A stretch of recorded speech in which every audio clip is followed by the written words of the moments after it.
Hi friends, welcome to my channel. Prabhas హీరోగా KGF fame Prashanth Neel దర్శకత్వంలో వచ్చిన మన సలార్ మూవీ ప్రపంచవ్యాప్తంగా ఎంత సంచలనం సృష్టిస్తుందో మీ అందరికీ తెలుసు. అయితే ఫ్రెండ్స్, ఒక్కరోజు వ్యవధిలో రిలీజ్ అయిన మన ప్రభాస్ సలార్ మూవీ అండ్ బాలీవుడ్ బాద్షా కింగ్ షారూక్ ఖాన్ డాంకీ మూవీ తో మన ప్రభాస్ సలాదే పై చేయి. ఈ మూవీస్ రిలీజ్కి ముందు బాలీవుడ్ వాళ్ళు మన ప్రభాస్ని రకరకాలుగా ట్రోల్ చేశారు సోషల్ మీడియాలో. అది ఏంటంటే, ప్రభాస్ ఇల్లిటరేట్ స్టార్ అని, బాహుబలి లక్కీ హీరో అని, లాటరీ స్టార్ అని ట్రోల్ చేశారు. ఇది కాకుండా మన సలార్ మూవీ బాలీవుడ్లో రిలీజ్ చేయడానికి థియేటర్లో కూడా వాళ్ళు దొరకనివ్వలేదు. కొంతమంది బాలీవుడ్ బడా నిర్మాతలు మన పీపీఆర్ లాంటి పెద్ద పెద్ద హైమాక్స్ థియేటర్లను వాళ్ళ గుప్పిట్లో పెట్టుకొని మన సలార్ రిలీజ్కి ముందు థియేటర్లు ఇవ్వకుండా ఇబ్బంది చేశారు.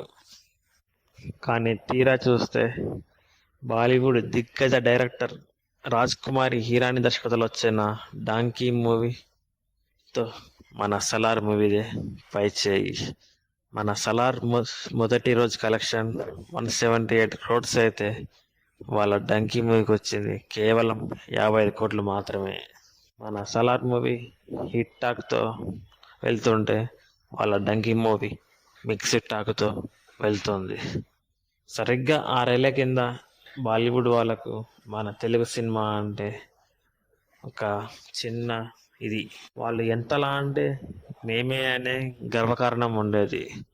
బాలీవుడ్లో 100 కోట్లు కొట్టాలంటే వాళ్ళు ఈజీగా కొట్టేవారు. కానీ మన తెలుగు సినిమాకి వచ్చేసేవారికి 100 కోట్లు అందని ద్రాక్షలాగా ఉండేది. అయితే ఫ్రెండ్స్, కరెక్ట్గా 6 ఏళ్ల కిందే మన రాజమౌళి ప్రభాస్ బాహుబలితో సుమారు ప్రపంచవ్యాప్తంగా 2000 కోట్ల దాకా కలెక్ట్ చేసి బాలీవుడ్నే కాదు, ఏకంగా ప్రపంచాన్నే మన తెలుగు సినిమాకి వెళ్ళి చూసేలా చేశారు.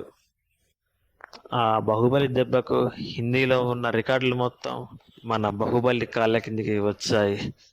కథం అప్పటితో ఆ బాలీవుడ్ హీరోలు కూడా మన తెలుగు సినిమా వైపు చూడడం స్టార్ట్ అయ్యింది. ఇప్పుడు ఎలా అంటే, వాళ్ళే వచ్చి మన తెలుగు సినిమాలలో నటిస్తున్నారు సైడ్ క్యారెక్టర్లతో. ఎప్పుడెప్పుడు వస్తా ఛాన్స్ అని వాళ్ళు మన తెలుగు దర్శకుల కోసం ఎదురు చూస్తున్నారు. ఇదిలా ఉంటే రీసెంట్గా బాలీవుడ్ పడిపోయే టైంలో కింగ్ షారూక్ ఖాన్ వాళ్ళకు వరుసగా ఈ 2023లో పఠాన్ మరియు జవాన్లతో మంచి బ్రేక్ ఈవెన్ సాధించారు. సుమారు ఈ 2 సినిమాలు 2000 కోట్ల దాకా కలెక్ట్ చేసింది. దీంతో మన బాలీవుడ్లు మళ్ళా విర్రవీగడం స్టార్ట్ చేశారు. అది ఎలా అంటే, సలార్ని తీసుకొని వాళ్ళు ప్రభాస్ను రిలీజ్ చేయకుండా సలార్ సినిమాకు చాలా ఇబ్బందులు పెట్టారు.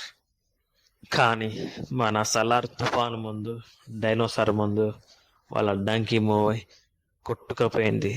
అది ఎంతలా అంటే, మన సినిమా 1000 కోట్లకు పరిగెడుతుంటే వాళ్ళది సినిమా 300 కోట్లు కూడా వస్తాయో రావో అని చెప్పేలాగా వాళ్ళే చెప్పలేకపోతున్నారు. ఇకనైనా వాళ్ళు యొక్క పంతాన్ని తగ్గించుకుంటామని మనం ఆశిద్దాం.